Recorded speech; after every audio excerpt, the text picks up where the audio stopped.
ورحمۃ اللہ وبرکاتہ۔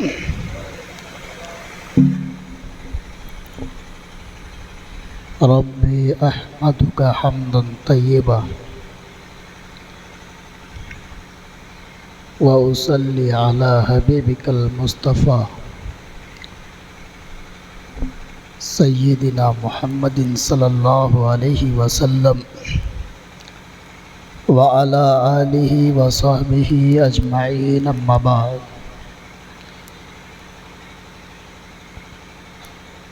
فاعوذ باللہ من الشیطان الرجیم، بسم اللہ الرحمن الرحیم۔ لقد کان لکم فی رسول اللہ اسوۃ حسنہ، صدق اللہ ورسولہ الامین الکریم۔ درود پاک پڑھیں۔ اللہم صلی علی سیدنا مولانا محمد بارک وسلم، صلو علیہ صلاۃ و سلام علیک یا رسول اللہ یا حبیب اللہ۔ عزیزان گرامی،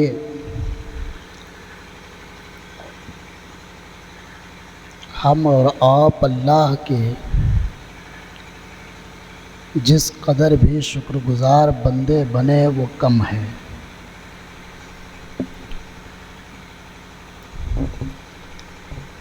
شکر گزاری صرف اس بات پر کہ اللہ رب العزت نے ہمیں اس نبی کی امت میں بنایا، اس نبی کی امت میں پیدا فرمایا جس نبی کی امت میں داخل ہونے کی تمام انبیاء کرام کیا کرتے تھے۔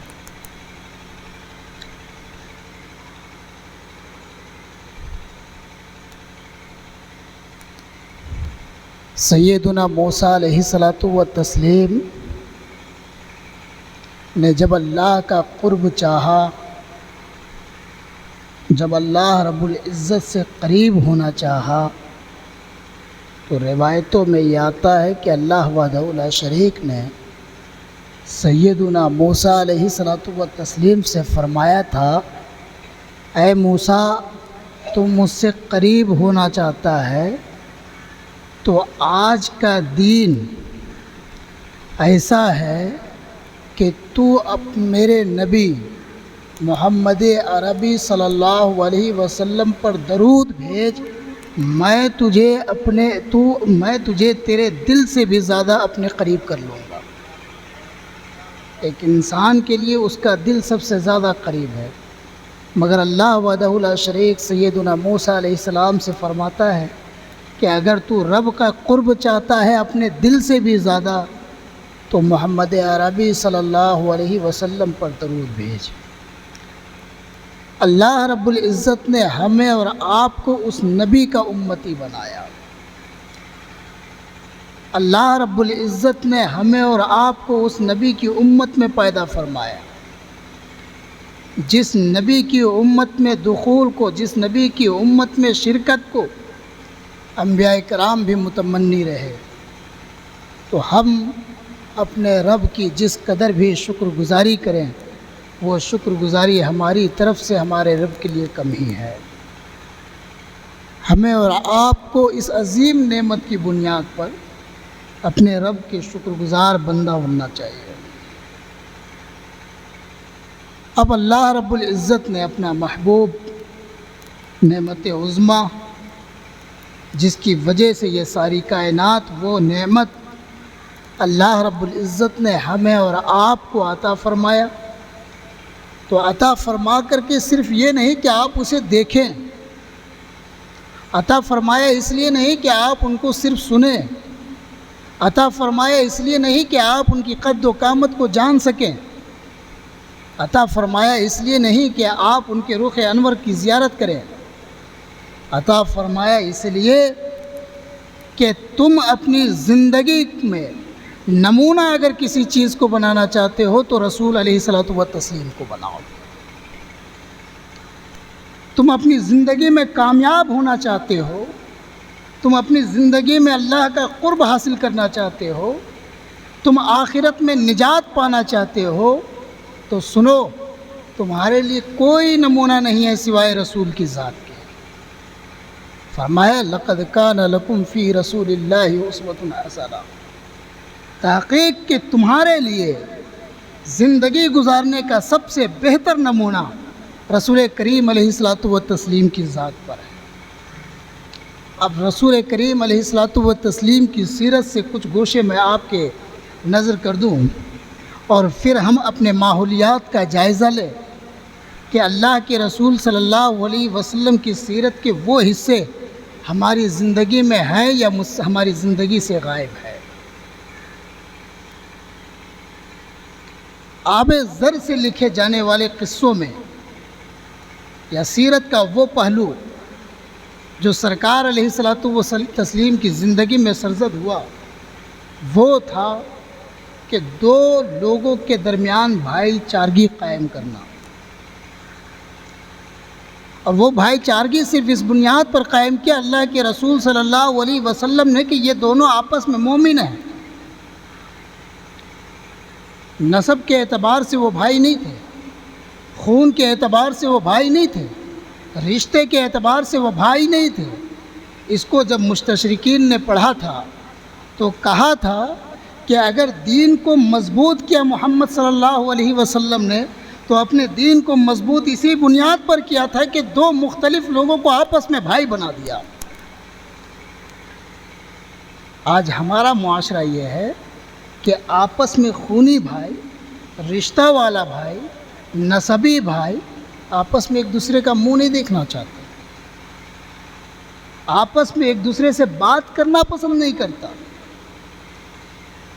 معمولی سی جھڑپ پر وہ اپنے بھائی کو چھوڑ دیتا ہے، اپنے بھائی سے کوئی سروکار نہیں رکھتا۔ اس قصے کو ذکر کیا، اس سیرت کے اس حصے کو تقریباً تمام تر مؤرخین نے اپنی کتاب میں جگہ دی ہے، جو اللہ کے رسول صلی اللہ علیہ وسلم نے مہاجرین اور انصار کے درمیان بھائی چارگی قائم فرمایا تھا۔ مہاجرین چونکہ اپنا سارا مال و زر چھوڑ کر کے آئے تھے، جب وہ مدینہ آئے تو خالی ہاتھ آئے تھے، ان کے پاس کچھ بھی نہ تھا۔ مدینہ والوں نے ان کا ویلکم کیا تھا، ان کا استقبال کیا تھا، اور پھر جب استقبال کیا تھا تو اللہ کے رسول صلی اللہ علیہ وسلم نے مہاجرین اور انصار کے درمیان بھائی چارگی قائم کی۔ فلاں صحابی تم فلاں کے بھائی ہو گئے، فلاں تم اس کے ساتھ بھائی ہو گئے، اور جب بھائی قائم کرنا تھا، بھائی چارے کا رشتہ بنانا تھا، یہ دیکھا جب انصار نے تو انصار نے اپنے مال کا آدھا حصہ مہاجرین کو عطا کر دیا تھا۔ ان کے پاس جو کچھ بھی تھا ہر چیز کے دو حصے کیے ان لوگوں نے، ایک حصہ اپنے لیے اور ایک حصہ جسے اللہ کے رسول نے اسے اس کا بھائی بنا دیا۔ ہم تو یہ دیکھتے ہیں کہ ایک نسبی بھائی کا، ایک خونی رشتہ والے بھائی کا، ایک اپنے عزیز بھائی کا حصہ بنتا ہے، ہم دینے کے لیے تیار نہیں ہوتے۔ اس کا حصہ بنتا ہے باپ کی میراث میں، اس کا باپ کے جائیداد میں اس کا حصہ ہے، مگر ہمارا دل یہ گوارا نہیں کرتا کہ ہم اپنے بھائی کو دیں۔ یہ نفاق، یہ تفرقہ پیدا ہو گیا، گویا کہ آپ صحیح طور پر مسلمان نہ ہو سکے۔ اگر آپ صحیح طور پر مسلمان ہوتے تو رسول کریم علیہ الصلوۃ والتسلیم کی زندگی کو اپنے اندر پروتے، رسول کریم علیہ الصلوۃ والتسلیم کی زندگی کو اپنا نمونہ بناتے۔ اسی کو یوں بیان فرمایا تھا اللہ تعالیٰ نے کتاب مقدس میں مومنین کی بھائی چارگی کے حوالے سے، انما المؤمنون اخوہ، کہ مومنین آپس میں بھائی بھائی ہیں، انہیں آپس میں قتال نہ کیا جائے گا، یہ آپس میں بغض نہ رکھیں گے، یہ آپس میں ایک دوسرے سے منہ نہیں پھیریں گے، بلکہ ایک بھائی دوسرے بھائی سے جس طریقے سے ملاقات کرتا ہے، جس خوشی کے ساتھ ملتا ہے، ایک مومن جب دوسرے مومن سے ملے گا تو اسی خوش دلی کے ساتھ ملے گا۔ مگر ہماری زندگی سے رسول کریم علیہ الصلوۃ والتسلیم کا یہ سیرتی پہلو ہمارے درمیان سے غائب ہے۔ اللہ تعالی ہم سب کو توفیق دے اسے اپنانے کی۔ درود پاک پڑھے، اللہم صلی علی سیدنا مولانا محمد بارک وسلم، صلو علیہ صلاۃ و سلام علیک یا رسول اللہ یا حبیب اللہ۔ اللہ کے رسول صلی اللہ علیہ وسلم عفو و درگزر سے کام لیتے ہیں۔ معاف بہت زیادہ کرتے. آپ کسی چیز کو دل میں نہیں بیٹھاتے. سامنے ہوا، صحابہ کے سامنے، صحابہ نے دیکھا، صحابہ نے کیا، اللہ کے رسول صلی اللہ علیہ وسلم نے اسے معاف فرما دیا. اگر کوئی چیز ناقابل معافی ہوتی تو اللہ کے رسول فرماتے اے فلاں تو نے ایسا کیوں کیا؟ پھر جب اس کے لیے فدیہ یا دیت ادا کی جاتی وہ معاف کر دیا جاتا من جانب اللہ. ذرا ہم اندازہ لگائیں، سرکار کی سیرت سے عفو و درگزر کا قصہ دیکھیں. آپ کہیں گے کہ مومن کو بخش دیا تو کیا بخش دیا؟ مومن تو چونکہ آپس میں بھائی ہیں، انہیں معاف کر دیا تو کیا معاف کیا؟ مگر ایک عبداللہ بن ابی بن سلول المنافق، یہ ایک منافق شخص ہے. آپ کو وہ دشمن سے زیادہ خطرہ نہیں جو سامنے سے وار کرتا ہے، لیکن وہ دشمن آپ کے لیے زیادہ خطرناک ہے جو پیٹھ کے پیچھے چھرا گھونپتا ہے. عبداللہ بن ابی بن سلول منافق کا کام یہی تھا کہ وہ ایسا دشمن تھا، اسلام کا ایسا دشمن جو پیٹھ کے پیچھے سے وار کرتا. جب مسلمانوں سے ملتا تو کہتا میں تم میں سے ہوں، اور جب کفار سے ملتا تو کہتا کہ میں تو ان کے ساتھ مذاق کر رہا ہوں، میں ان کے ساتھ نہیں. یہی وجہ ہے کہ اللہ رب العزت نے کافرین کے عذاب سے بھی زیادہ سخت عذاب منافقین کا رکھا ہے، ان لوگوں کا رکھا ہے جو اسلام پر پیچھے سے وار کرتے، سامنے سے وار نہیں کرتے. عرض یہ کرنا چاہتا ہوں، یہ عبداللہ بن ابی بن سلول یہ ایک ایسا شخص تھا جو مسلمانوں کے خلاف جنگیں بھی کرتا، مسلمانوں کے خلاف لوگوں کو ابھارتا بھی تھا، اور اس سے بھی آگے تب بڑھا جب سیدہ عائشہ رضی اللہ تعالی عنہا پر اس نے تہمت لگائی. اس کے جرائم اس قدر بڑھ گئے تھے کہ اس کا بیٹا سرکار کی بارگاہ میں آتا اور یہ کہتا ہے یا رسول اللہ ان کنت ترید قتلہ فمرنی اقتلہ. اے اللہ کے رسول صلی اللہ علیہ وسلم، میرے والد کے جرائم اس قدر بڑھ چکے ہیں کہ اگر آپ ان کے قتل کا ارادہ کرتے ہیں تو آپ مجھے حکم دیں، میں اپنے والد کا گردن مار دوں گا. یہ بیٹا آ کر کے سرکار کی بارگاہ میں التجا کر رہا ہے، بیٹا آ کر کے سرکار کی بارگاہ میں سوال رکھ رہا ہے. اللہ کے رسول صلی اللہ علیہ وسلم نے فرمایا بل نحسن ما دام فینا، بلکہ ہم اس کے ساتھ اچھا برتاؤ کریں گے جب تک کہ وہ ہمارے ساتھ رہے گا. بتاؤ، آپ سے تھوڑی سی بد کلامی ہو جائے تو آپ قطع کلام کر لیتے ہو، آپ آپس میں باتیں کرنا پسند نہیں کرتے، مگر اللہ کے رسول صلی اللہ علیہ وسلم کی ذات پر کیچڑ اچھالنے والا شخص، ایسا شخص جس نے مسلمانوں کے خلاف تدبیریں اپنائی ہو، ایسا شخص جس نے مسلمانوں کے خلاف دشمنوں کو ورگلایا ہو، ایسے کے بارے میں رسول کریم فرما رہے ہیں بل نحسن ما دام فینا، ہم بلکہ اس کے ساتھ حسن سلوک کریں گے، اچھا برتاؤ کریں گے جب تک کہ وہ ہمارے مابین ہے.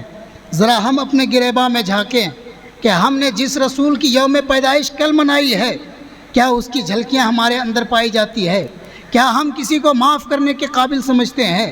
کیا کسی کے معافی کے لیے ہمارے دل میں دروازے کھلے ہوئے ہیں؟ کیا ہمارے اندر دل اتنا بڑا ہے کہ لوگ اگر خطائیں کریں تو ہم انہیں معاف بھی کریں؟ اس چیز کا اندازہ آپ کو خود کرنا ہوگا.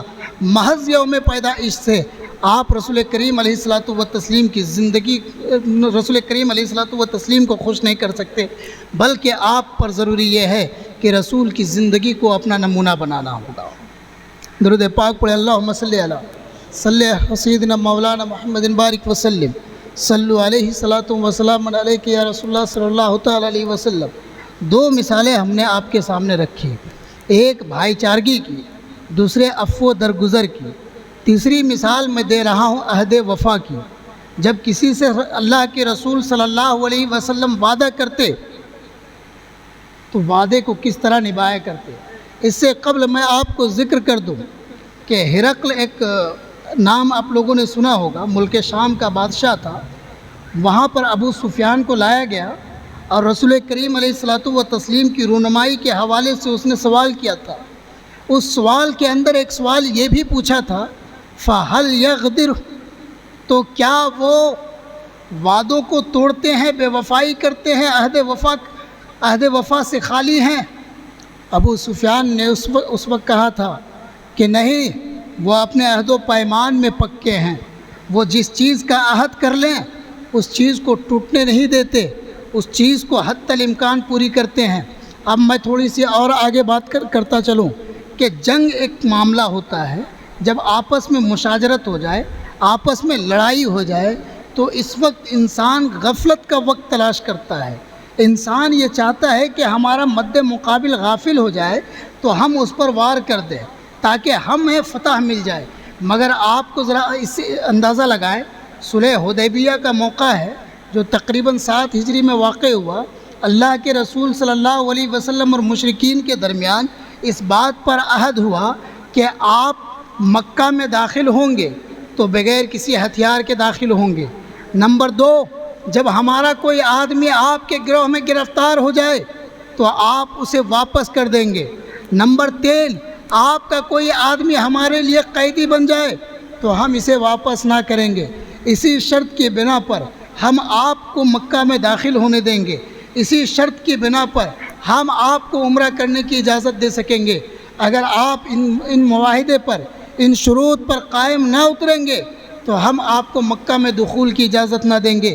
یہ عہد و پیمان ہوا تھا۔ مورخین نے لکھا ہے اس وقت کے حوالے سے کہ ایک صحابی رسول ہیں ابو جندل، ایک صحابی رسول ہیں ابو جندل جو مشرکین مکہ کے قیدیوں میں سے ایک تھے۔ مشرکین مکہ نے آپ کو گرفتار کر لیا تھا، مگر مشرکین مکہ تھوڑے غافل ہوئے تو آپ نکل پڑے اور جب نکل پڑے تو رسول کریم علیہ الصلوۃ والتسلیم کی بارگاہ میں پہنچے۔ وہاں پر ان کے والد سہیل نے دیکھا، اور جیسے ہی سہیل نے دیکھا تو انہیں یاد آ گیا کہ رسول اللہ صلی اللہ علیہ وسلم نے مشرکین سے عہد و پیمان کیا ہے اور یہ بھاگ کر چلا آیا ہے۔ اللہ کے رسول صلی اللہ علیہ وسلم کے سامنے سہیل نے اپنے بیٹے ابو جندل کو ایک تماچا رسید کیا، مارا ایک تماچا، کہ تم نے جس امر کو انجام دیا ہے رسول اللہ صلی اللہ علیہ وسلم کو تم مجبور کر رہے ہو کہ وہ اپنا عہد و پیمان کو توڑ دیں۔ مگر اللہ کے رسول صلی اللہ علیہ وسلم نے اس وقت جندل سے کہا، سنو، تم واپس چلے جاؤ، تم واپس چلے جاؤ۔ جب وہ جانے لگے تو ان کا جملہ بڑا سخت تھا۔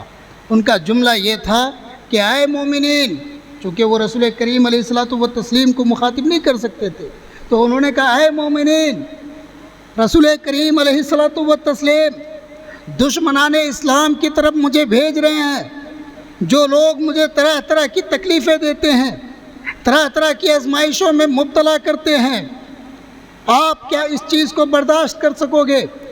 اس وقت اللہ کے رسول صلی اللہ علیہ وسلم نے فرمایا تھا، اے ابو جندل، تو صبر کر لے، تیرے لیے بہتر جزا ہے۔ اتنا سننا تھا، ان کا دل مطمئن ہوتا ہے اور وہ مشرکین کی طرف، دشمنان اسلام کی طرف چل پڑتے ہیں۔ میں عرض یہ کرنا چاہتا ہوں کہ یہاں پر ان کی طرف سے چھوٹا تھا، ہم نے چھڑایا نہیں تھا، وہ رکھا جا سکتا تھا اسلام میں، مگر اللہ کے رسول صلی اللہ علیہ وسلم نے دشمنوں سے ایک وعدہ کیا تھا، اس وعدے کی بھرپائی کی ہے۔ عزیزان ملت اسلامیہ، ذرا ہم اپنی زندگی کا جائزہ لیں اور یہ محسوس کریں کہ روز ہم کتنے وعدے کرتے ہیں اور اپنے وعدوں پر کتنے کھرے اترتے ہیں۔ اللہ کے رسول صلی اللہ علیہ وسلم نے فرمایا تھا، آیت المنافق ثلاث، کہ منافق کی علامت 3 چیزیں ہیں کہ جب وہ بولے تو جھوٹ بولے، جب وعدہ کرے تو وعدہ خلافی کر دے، اور جب امانت دی جائے تو امانت میں وہ خیانت کر جائے۔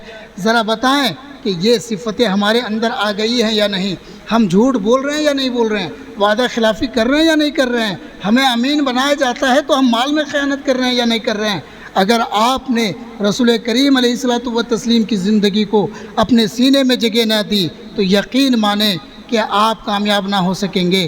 یوم پیدائش آپ سب کو مبارک ہو، مگر ساتھ ساتھ آپ پر ضروری یہ ہے کہ آپ اللہ کے رسول صلی اللہ علیہ وسلم کی زندگی کو اپنا نمونہ بنائے۔ اللہ تعالیٰ نے فرمایا، وَلَقَدْ كَانَ لَكُمْ فِي رَسُولِ اللَّهِ أُسْوَةٌ حَسَنَةٌ، تحقیق کہ تمہارے لیے، تمہاری زندگی گزارنے کے لیے سب سے بہتر نمونہ عمل جو ہے وہ رسول کی زندگی ہے۔ وَآخِرُ دعوانا الحمد